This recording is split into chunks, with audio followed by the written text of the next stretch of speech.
Assalamualaikum warahmatullahi wabarakatuh. Waalaikumsalam warahmatullahi wabarakatuh.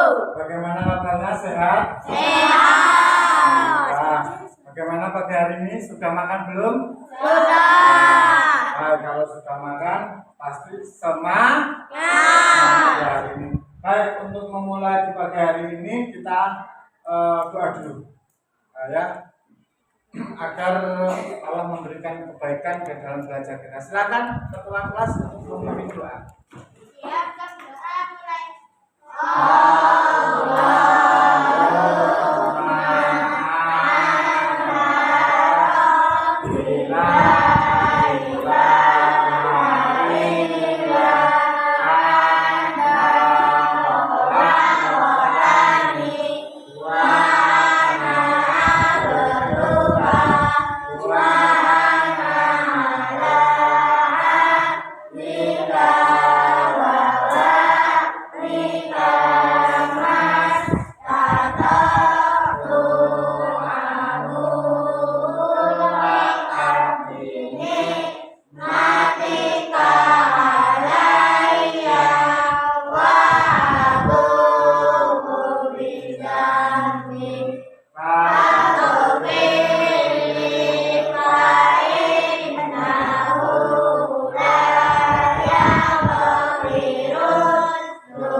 Baik, masih yuk, masih semangat? Masih. Mana semangatmu? Baik, hari ini untuk memperlancar belajar kita, pagi hari ini kita akan menyanyikan jajal lagu kebangsaan. Yuk, apa? Garuda Pancasila. Yuk, bersama-sama yuk. 1, 2, 3. Garuda Pancasila.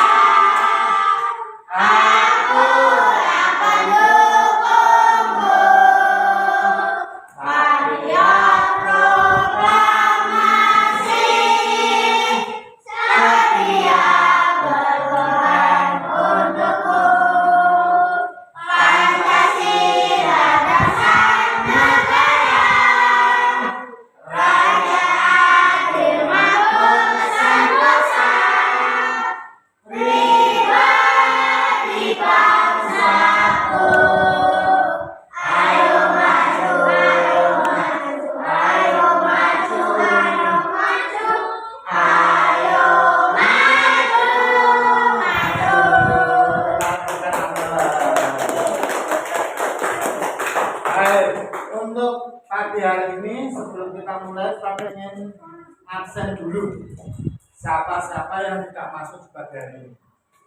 Baik, yang pertama Aisyah, masuk enggak Aisyah? Hadir.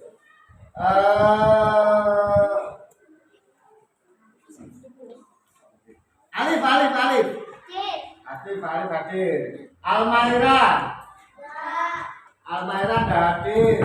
Terus Ana hadir. Terus baik, sesuai dengan apa yang kita pelajari kemarin, bahwa tindak lanjut dari pembelajaran yang kita pelajari kemarin, bahwasanya hari ini kita akan mempelajari tentang kondisi kota Madinah serta strategi Nabi Muhammad SAW dalam berdakwah. Apa itu strateginya Nabi?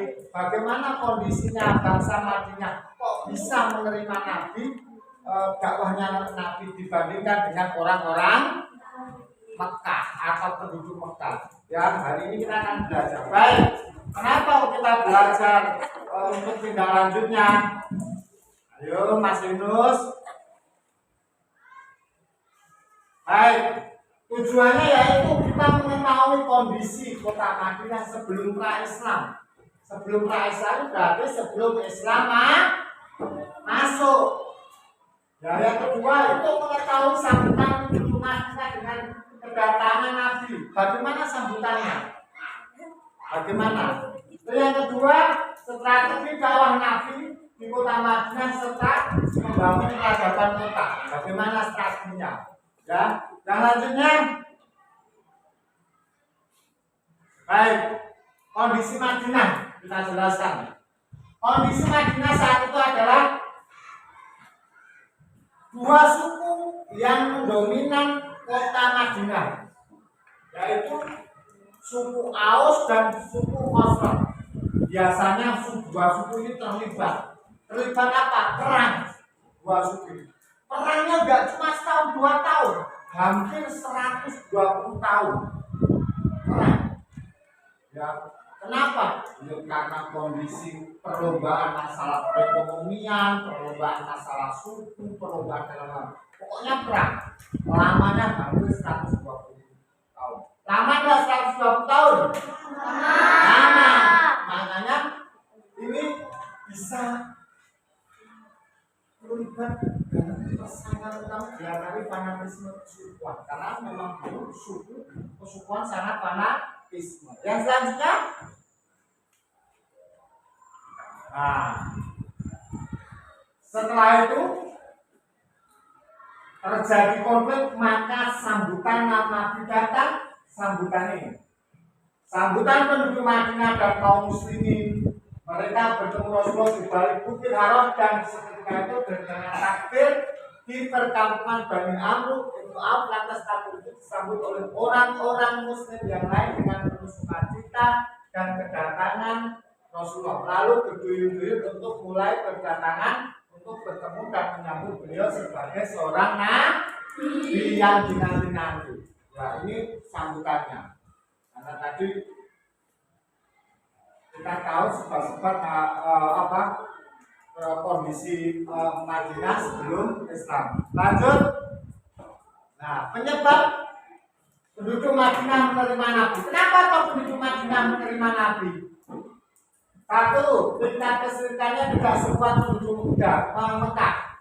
Tapi tidak sekuat. Penduduk Madinah itu tidak sekuat kesyirikannya, karena di situ tidak terlalu banyak patung. Yang kedua, tidak ada kepentingan jabatan dalam masyarakat. Mbak Ono, karena di situ saling tidak berlomba-lomba menguasai jabatan. Kalau di Mekah jabatannya apa? Sebagai juru kunci orang, juru kuncinya Ka'bah, sebagai pemimpin dan lain sebagainya. Kalau di Madinah enggak. Tiga, perbedaan sosial tidak terlalu kuat seperti kota Mekah. Tapi tidak terlalu kuat. Yang ketiga, empat, peradaban karakter atau sifat antara Madinah dan Mekah. Beda karakternya, wong-wong Mekah dan wong-wong lebih keras mana? Mekah. Lebih keras Mekah. Dan selanjutnya, strategi dakwah Nabi Muhammad SAW. Apa strateginya? Dakwah Nabi, satu, membangun masjid sebagai pusat kegiatan. Dengan membangun masjid, maka orang-orang akan berkumpul. Yang kedua, melakukan perjanjian dengan kaum Yahudi Madinah. Berarti kaum Yahudi yang ada di Madinah itu dominan menguasai perekonomian orang Madinah, membuat perjanjian. Tapi apa? Penghuni nasibnya menguasai. Yang ketiga, mempersaudarakan kaum Muhajirin dan Ansor. Yang ketiga, membangun ekonomi rakyat dengan mendirikan pasar. Apa fungsinya pasar? Ayo. Untuk berbelanja. Berbelanja. Untuk apa lagi? Untuk kebutuhan. Hah? Kebutuhan. Apa lagi? Untuk apa? Jual beli. Untuk membangun perekonomian, untuk membangkitkan perekonomian. Maka Nabi mendirikan pasar. Ya, lanjut.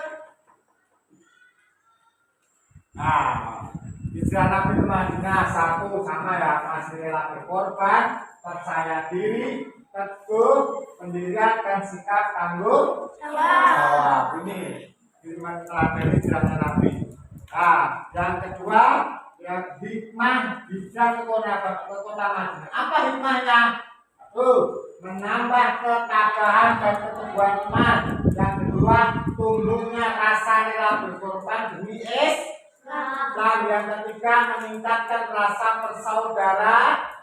Yang keempat, belajar mengalah untuk menang dalam berdakwah. Wong ngalah ini mesti kalah enggak? Wong ngalah itu belum tentu kalah. Baik, ada pertanyaan selanjutnya. Kalau nggak ada nanti dilanjut untuk mengerjakan tugas.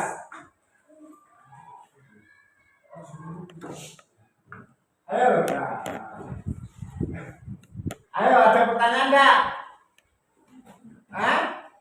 Nggak ada. Kalau nggak ada lanjut ya. Kalian nanti satu kelompok akan menceritakan kembali soal atau gambar yang Ustadz enggak, ini gambar orang berhijrah Neontak. Nanti ceritakan kembali untuk yang sudah disampaikan tadi. Setelah itu nanti kalian akan menjawab soal dari tulisan di bawah ini. Paham? Anda? Apa tugasnya yang pertama? Menceritakan kembali. Yang kedua, mengerjakan soal. Baik, kelompok 1, kelompok 2,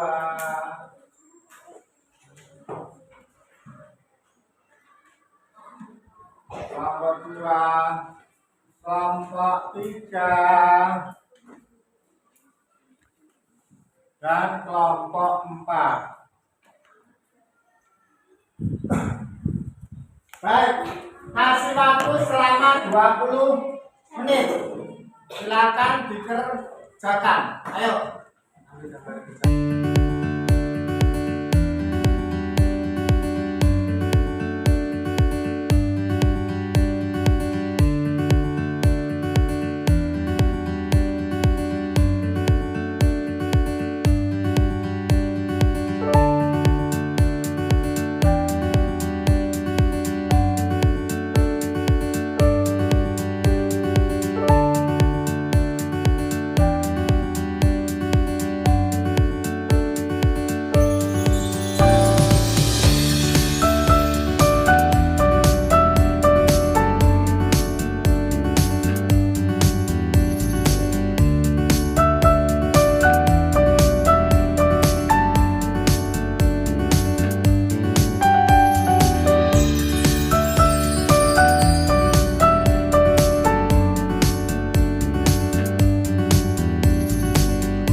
mendiami Madinah. Namun mereka tak hentinya bersiteru, bahkan berkonflik perpecahan. Kedua dipandang hampir tak bisa disatukan.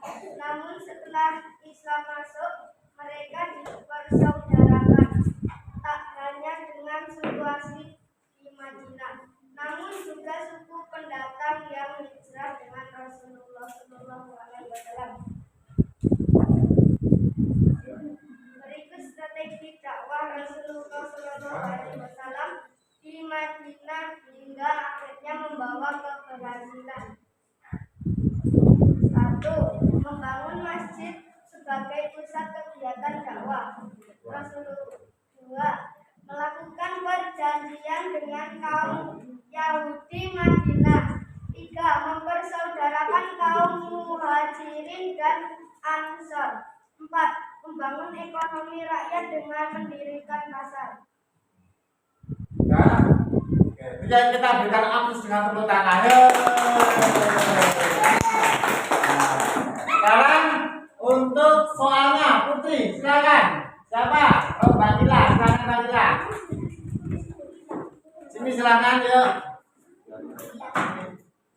Ya. Oh, sarapannya yang ini. Oh ya. Nah, sarapanmu yang ini. Nah.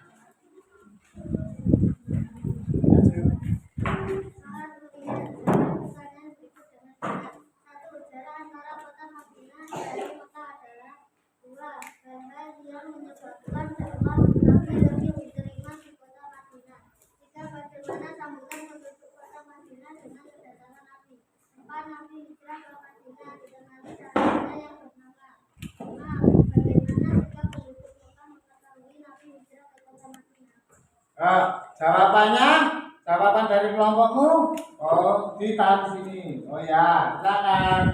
Ya.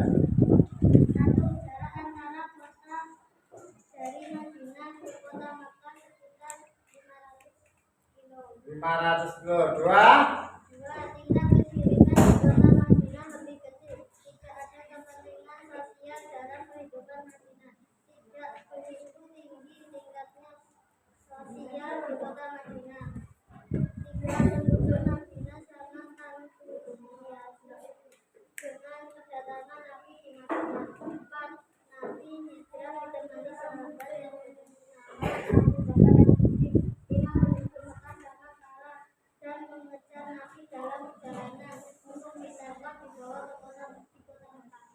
Oke, terima kasih. Kita berikan aplaus untuk Mbak Dila.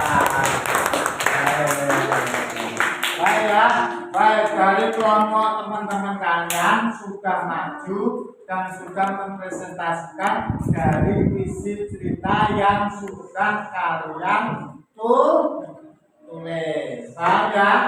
Nah, sekarang kita akan mengambil kesimpulannya. Kesimpulannya apa? Kesimpulannya bahwa Nabi Muhammad SAW hijrah ke Madinah dengan menyimpulkan bahwa apa tujuannya? Tujuannya dalam kita mempelajari hikmah ataupun sejarah Nabi pindah ke Madinah atau hijrah ke Madinah, yaitu ini kesimpulannya. 1, dibaca bareng-bareng. 1, 2, 3, yuk. Menambah Tuhan. Yang kedua, rasa rela berkorban demi Islam. 3, meningkatkan rasa persaudaraan. 4, belajar melarang untuk dalam berdakwah. Oh ya, ini kesimpulannya tentang pelajaran yang telah kita pelajari. Maka setiap orang itu berani berkorban. Kamu belajar ini korbannya apa? Waktu. waktu, biaya dan lain sebagainya. Maka daripada itu kita sebagai seorang muslim juga harus rela berkorban. Ada pertanyaan? Gak ada ya? Baik, kalau tidak ada kita tutup pembelajaran kita dengan doa kafaratul majlis. 1, 2, 3. Subhanallahumma wa bihamdika asyhadu an la ilaha illa anta astaghfiruka wa atubu ilaik. Assalamualaikum warahmatullahi wabarakatuh. Waalaikumsalam warahmatullahi wabarakatuh. Terima kasih.